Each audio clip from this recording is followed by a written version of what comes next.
Merci, merci, monsieur le directeur. Je vois que hein, l'ARS il sera épanoui quand vous serez le directeur général. Et pourquoi pas tous ceux qui ont passé par Migration Santé sont devenus des personnalités de référence. Et je pense à mon ancien directeur, toi, Stéphane, qui le connaît. Comment il s'appelle, celui qui était avant moi dans les années 80? Parce que je commence à perdre un petit peu. Ah, Bourdillon. Qu'est-ce qu'il est devenu, notre Bourdillon? Oui, c'est devenu le président de tout le consortium, etc. Donc, je l'ai remplacé, mais je n'ai pas ses compétences, mais vous aurez les compétences qu'il faut pour être notre directeur. Voilà, merci, monsieur le directeur. Et surtout, ça m'a donné, j'ai préparé, si je commence à lire, mes collègues, ils vont m'éjecter de cette place, je les connais. Mais je vais dire, parce que monsieur le directeur nous a un petit peu...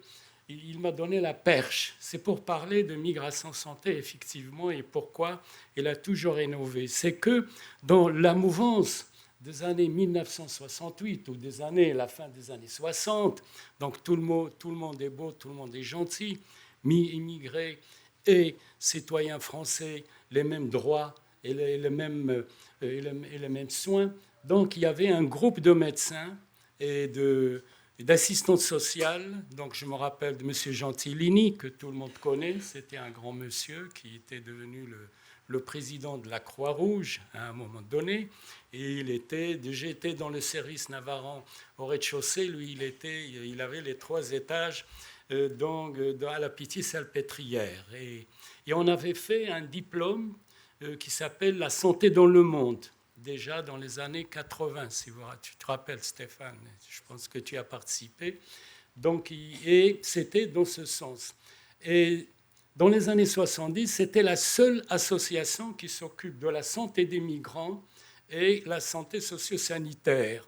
Et on faisait déjà des rencontres et on proposait des projets et des conseils, entre guillemets, aux institutionnels, suite à des travaux qu'on faisait sur le terrain.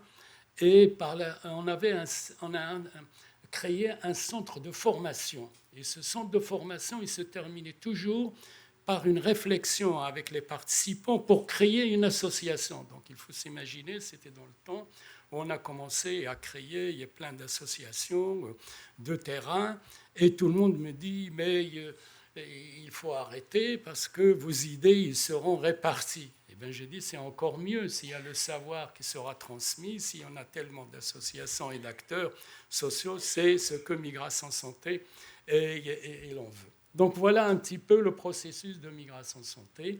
Et je lance un appel que vous êtes tous là, présents. Vous pouvez adhérer à Migration Santé pour faire un bon petit chemin, continuer la route que Migration a connue. Donc j'avais préparé un petit texte, mais je pense qu'on aura l'occasion, comme a commencé monsieur le directeur d'en parler, que chacun des intervenants, ils vont prendre un volet.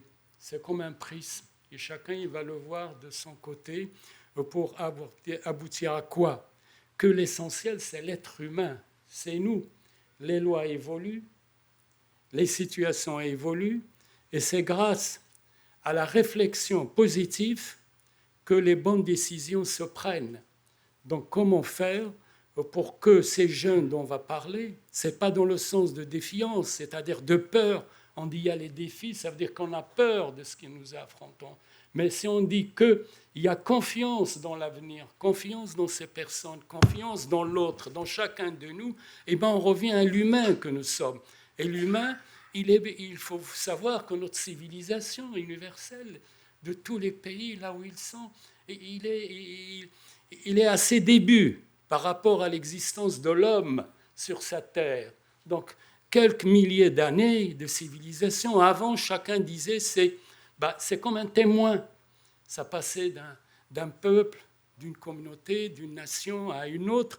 Mais à un moment donné, avec le siècle des Lumières, et c'est ça l'intérêt, c'est-à-dire la lumière de Platon, on n'est plus dans la grotte où on voit que les ténèbres, on voit que les ombres, mais on sort au soleil pour voir les choses telles qu'elles sont. Et c'est la science qui nous a permis d'apprécier encore mieux, c'est-à-dire on a essayé d'avoir des concepts, d'avoir des axiomes, d'avoir des règles, mais avant, il faut voir qu'il y a un processus, qu'on a des coutumes, et ça existe encore, qu'on a des rites, ça existe encore, et qu'on a une raison, la raison, et ça existe, et ça se développe encore. Donc, dans le processus d'une personne qu'il conçoit, il faut voir l'environnement dont il est né, donc il est façonné par l'existence de cet environnement qui est quoi? C'est relationnel, c'est la relation familiale, c'est la relation de groupe, c'est la relation de l'atmosphère générale. Donc, on ne peut pas faire abstraction du processus évolutionnaire de chaque personne ou de chaque société. Donc, les mineurs qu'on a, puisque c'est de là qu'on va passer, que ce soit les mineurs en France, que ce soit les mineurs qui viennent d'ailleurs et les mineurs non accompagnés particulièrement, il faut qu'il y ait une approche différente. Et c'est ça l'intérêt de cette journée, c'est pour voir quelle approche la loi, elle est là, est-ce qu'il est appliqué, parce que c'est des personnes qui l'appliquent.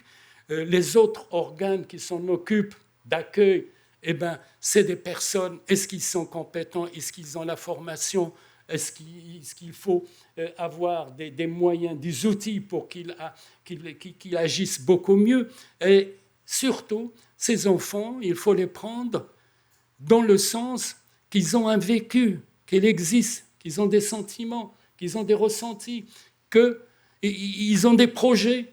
Et ces projets, on peut les concevoir dans l'état où ils sont, quand ils sont dans un malaise, que si on prend en considération leur société, leur culture d'origine, et c'est pour cela Migration Santé, il insiste toujours sur l'anthropologie médicale, c'est-à-dire on ne peut pas avoir une personne uniquement en tant que pathos, la maladie n'existe pas comme maladie en seule, on peut en avoir des vaccins, bien sûr, heureusement, mais indépendamment de la maladie physique, il y a la maladie mentale, et cette année, c'est l'année qui est nationale de la santé mentale, et les jeunes sont les plus touchés, comme vous avez dit, monsieur, et les mineurs non accompagnés encore plus.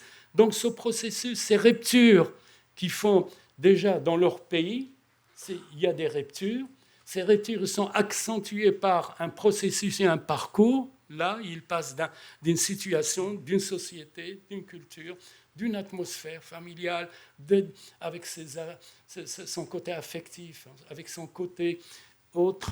Et on se retrouve, durant tout ce processus migratoire, dans des situations graves qui peuvent être traumatisantes. Et puis arriver ici, même ici, une fois ici, même si on les accueille, comment on les a accueillis, quels sont leurs ressentis, etc. Donc tout ça, ça sera discuté entre nous. Nous éminents intervenants, ils vont nous donner des perches, mais vous êtes là pour échanger, pour poser les questions, même pendant que monsieur le directeur est là, vous pouvez poser déjà 2 ou 3 questions, s'il me permet, à vous, parce que vous avez dit des choses intéressantes et essentielles. Et pour les intervenants, vous pourrez soit discuter avec eux, soit entre vous, parce que vous êtes des professionnels et on est là pour échanger entre nous.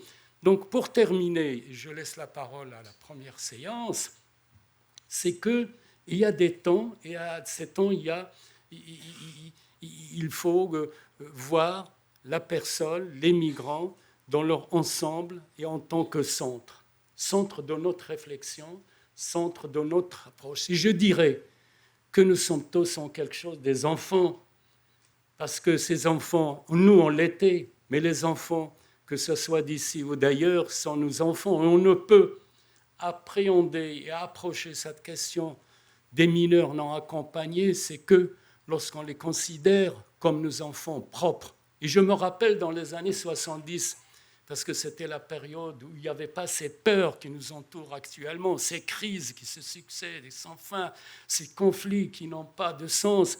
Bref, il y avait un espoir que je l'ai vécu heureusement, mais qui n'existe plus actuellement, mais ce n'est que passager. Il faut qu'il y ait de l'espoir, sinon il n'y a pas de sens à notre existence. Eh bien, autour de moi, j'avais des amis qui ont adopté, ils avaient 4 enfants, 3 enfants, des Français, ils ont adopté des Vietnamiens. C'était dans le sens, c'était des Asiatiques, des Africains. Et ils ont adopté 2, 3. Et c'est des familles qui sont intégrées. Pourquoi? Et moi, j'ai adopté aussi. Et je vous assure qu'il n'y a pas de différence entre ceux adoptés et ceux non adoptés, parce que l'amour, il n'est pas uniquement biologique, il est humain avant tout. Et je pense que ces enfants, il faut les considérer comme, je dirais, les pupilles. Quelquefois, j'utilise les pupilles de la nation. Pourquoi? Parce que la nation, l'État, il a une responsabilité de tous les enfants, mais tout particulièrement de ceux qui n'ont pas un référent paternel ou un référent qui peut les protéger. Donc c'est pupille pas seulement de ceux qui sont dans l'armée, mais disons élargir, c'est des enfants qui doivent être adoptés par nous tous, en premier lieu, par l'État et ses structures, et c'est dans ce sens où la réunion, où l'échange d'aujourd'hui sera mené. Donc merci de votre présence, et je vais donner la parole à mon cher professeur, M. Émile Henriat, qui sera le président de cette journée. Vous pouvez monter, si vous me permettez.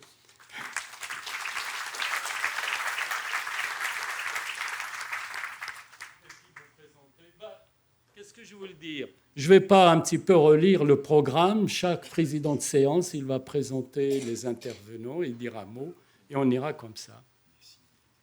Pardon? Pour Yacine, parce qu'il devrait intervenir, donc j'ai dit il y a son texte ici, et je n'ai pas le temps de le lire, mais au cours de la journée, j'interviendrai pour un petit peu l'après-midi avec mon ami Ali Benhammer, qui sera président de la deuxième séance. On aura le temps de reparler un petit peu de ce qu'il a voulu dire. Il a dit un petit peu ce que je viens de dire. D'accord. Il y aura un texte, et puis... Oh là là, sinon je ne vais pas laisser le... Donc, pour vous dire, le lundi, vous aurez les résumés des interventions, et vous aurez l'attestation, là, pour ceux qui veulent des attestations pour cette journée, et pour M. Yassine Chaïb, qui doit faire une introduction générale. Elle est là, c'était quoi? De la défiance à la confiance. Donc, il reprend un petit peu, il donne des chiffres, ici, et quelques exemples de terrain. Donc, il y a des collectifs qui sont créés à Marseille. Il y en a aussi dans le Nord. Donc, il y a quelques exemples de collectifs citoyennes qui sont pris en charge. Soit les jeunes non accompagnés qui ont créé des collectifs pour se défendre et pour agir, soit pour l'école, soit pour le logement, soit pour avoir leurs papiers. Voilà. Donc, on en parlera cet après-midi. C'est à toi. Sinon, vous pouvez monter, mesdames. Prenez votre place, les intervenants de la première séance.